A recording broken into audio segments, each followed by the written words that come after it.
নমস্কার বন্ধুরা, আপনারা দেখছেন পারফেক্ট পলিটিক্স, সাদা বাংলায় রাজনীতির কথা। বন্ধুরা, আপনারা জানেন যে আজকে কালীগঞ্জের উপনির্বাচনের পাশাপাশি কেরলের নীলাম্বুর কেন্দ্রেও উপনির্বাচন ছিল। আর সেই উপনির্বাচনে তৃণমূলের সমর্থিত নির্দল প্রার্থী হয়েছিলেন পিভি আনবর। আর সেই পিভি আনবরেরই এমন পরাজয় ঘটল, সেই পরাজয় নিয়ে চারিদিকে ছিচিক্কার পড়ে গেল। কেননা কেরলের সেই নীলাম্বুর কেন্দ্রে এবার জয় ছিনিয়ে নিল কংগ্রেস। অথচ এই যে পিভি আনবর, তিনি এর আগে 2016 এবং 2021 সালের বিধানসভা নির্বাচনে বাম জোট এলডিএফ সমর্থিত নির্দল প্রার্থী হিসেবে প্রার্থী হয়েছিলেন এবং দুবার কিন্তু জয়ীও হয়েছিলেন। আর সেই পি আনবরেরই এই বছরের শুরুতে মানে 2025-এর জানুয়ারি মাসে কি মাথা খারাপ হলো কে জানে, তিনি তৃণমূলে জয়েন করলেন, তৃণমূলে যোগ দিলেন এবং শুধুমাত্র যোগ দেওয়াই নয়, তিনি তার যে বিধায়ক পদ, সেই বিধায়ক পদ থেকে ইস্তফাও দিয়েছিলেন। আর ইস্তফা দিয়ে ভেবেছিলেন যে তৃণমূলে যোগ দিয়ে তিনি তৃণমূলের প্রার্থী হবেন। কিন্তু পিভি আনবরের সঙ্গে এমন ঘটনা ঘটল, যে ঘটনায় অনেকেই যেটা বলছেন যে বিরোধী দলনেতা শুভেন্দু অধিকারীর কথাই ঠিক হয়ে গেল। কেননা শুভেন্দু অধিকারী তো বলেছেন যে যার মাথায় মমতা বন্দ্যোপাধ্যায়ের হাত পড়বে সেই ডুববে। আর সেইটা এই পি আনবরের বেলাতে রীতিমতো সত্যিও হয়ে গেল। তো বন্ধুরা, আপনারা হয়তো জানেন যে উপনির্বাচনের প্রার্থী হতে জোড়া মনোনয়ন পেশ করেছিলেন এই পিভি আনবর। তৃণমূল প্রার্থী হিসেবে জমা দেওয়া মনোনয়নপত্রটি তথ্যগত ত্রুটি থাকায় তা বাতিল করে দেয় নির্বাচন কমিশন।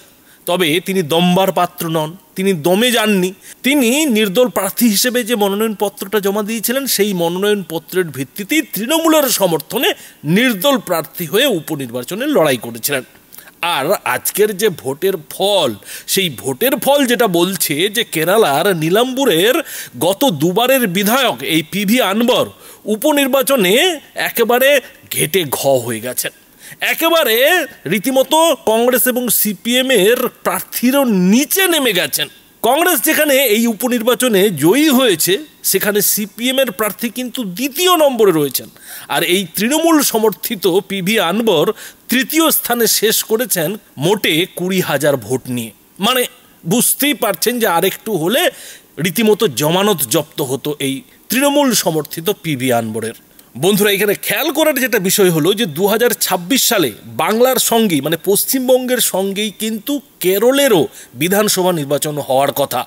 আর সেই বিধানসভা নির্বাচনকে সামনে রেখে তৃণমূলের তরফ থেকে আশা করা হয়েছিল যে কেরলে এই পিভি আনবরকে দলে টেনে বিধানসভা নির্বাচনে তৃণমূল তার সর্বভারতীয় দল হওয়ার যে স্বপ্ন, সেই স্বপ্নটা আরও একবার পূরণ করার চেষ্টা করবে।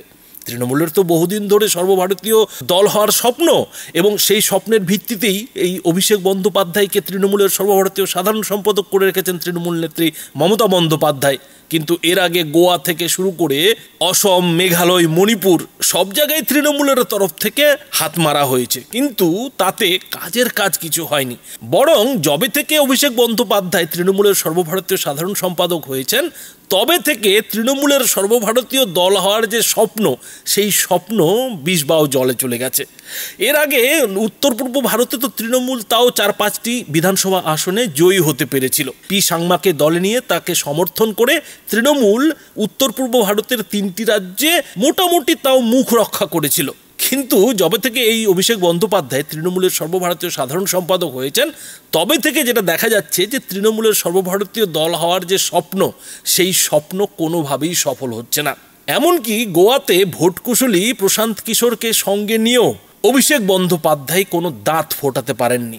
সব থেকে বেশি নির্বাচনে খরচা করেও, মানে বিজেপি কংগ্রেসের থেকে বেশি নির্বাচনে খরচা করেও গোয়াতে একটি সিটও জয় করতে পারেনি তৃণমূল। আর তার ফলে তৃণমূলের সর্বভারতীয় দলের যে তকমা নির্বাচন কমিশনের কাছে, সেই তকমাও একসময় কেড়ে নেওয়া হয়েছিল। আর তারপর থেকেই তৃণমূল নেত্রী মমতা বন্দ্যোপাধ্যায় মনে মনে যেটা স্বপ্ন দেখছেন যে তিনি বাংলার ক্ষমতায় থাকতে থাকতেই অন্তত সারা ভারতে তৃণমূলকে একটা জায়গায় দাঁড় করাবেন। তৃণমূলের অন্তত 3-4টি রাজ্যে 1-1 করে বিধায়ক অন্তত তিনি জয়ী করাবেন। আর সেই স্বপ্নকে হাতিয়ার করেই এবার কেরলে তৃণমূল বড় একটা দাও খেলেছিল। আর সেই দাওটা হচ্ছে যে জয়ী প্রার্থীকে রীতিমতো তৃণমূলে দল ভাঙিয়ে আনানো হয়েছিল। এই পিভি আনবর কিন্তু 2016 এবং 2021 সালে বিধানসভা নির্বাচনে জয়ী হয়েছিল। এলডিএফ সমর্থিত নির্দল প্রার্থী হিসেবে তিনি জয়ী হয়েছিলেন। আর সেই জয়ী প্রার্থীকেই কিন্তু তৃণমূল ভাঙিয়ে এনেছিল এবং তার ফলেই কিন্তু কেরলের নীলাম্বুর কেন্দ্রে উপনির্বাচন অবসম্ভাবী হয়ে পড়েছিল।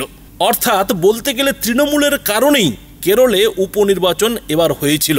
আর সেই উপনির্বাচনেই যেটা দেখা গেল যে দুবারের জয়ী প্রার্থী পিভি আনবর তিনি কিনা তৃণমূলের সমর্থন নিয়েই একেবারে ধপাস করে পড়লেন। তার রাজনৈতিক কেরিয়ারের বলতে গেলে মাটি হয়ে গেল। এখন প্রশ্ন হচ্ছে যে এই যে ঝাড় খাওয়া পিভি আনবরের তৃণমূলে যোগ দিয়ে, সেই ঝাড় খাওয়ার পর কি পিভি আনবরের চোখ খুলবে?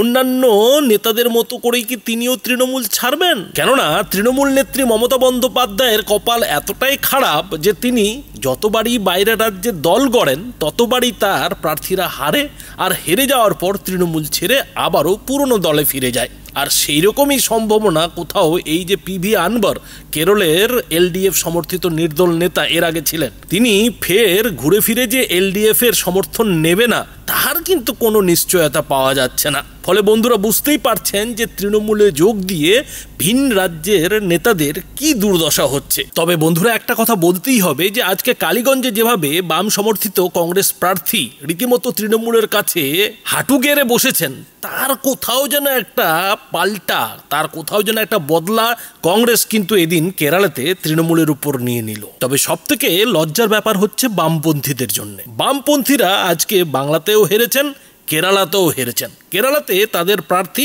দ্বিতীয় নম্বরে লড়াই শেষ করেছে।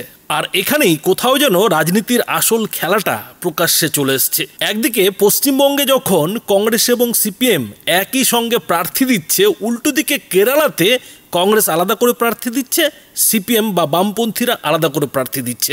আর এই তিনটি দলই অর্থাৎ তৃণমূল, কংগ্রেস এবং সিপিএম সবাই কিন্তু জাতীয় রাজনীতিতে মোদির বিরুদ্ধে একই ফ্রন্ট তৈরি করে বসে আছে। তো এই যে অবস্থা তৃণমূলের প্রার্থীর, এ ব্যাপারে বন্ধুরা আপনারা কি বলবেন? আপনাদের মতামত অবশ্যই এই ভিডিওটির নিচে কমেন্ট বক্সে লিখে জানাবেন। ধন্যবাদ।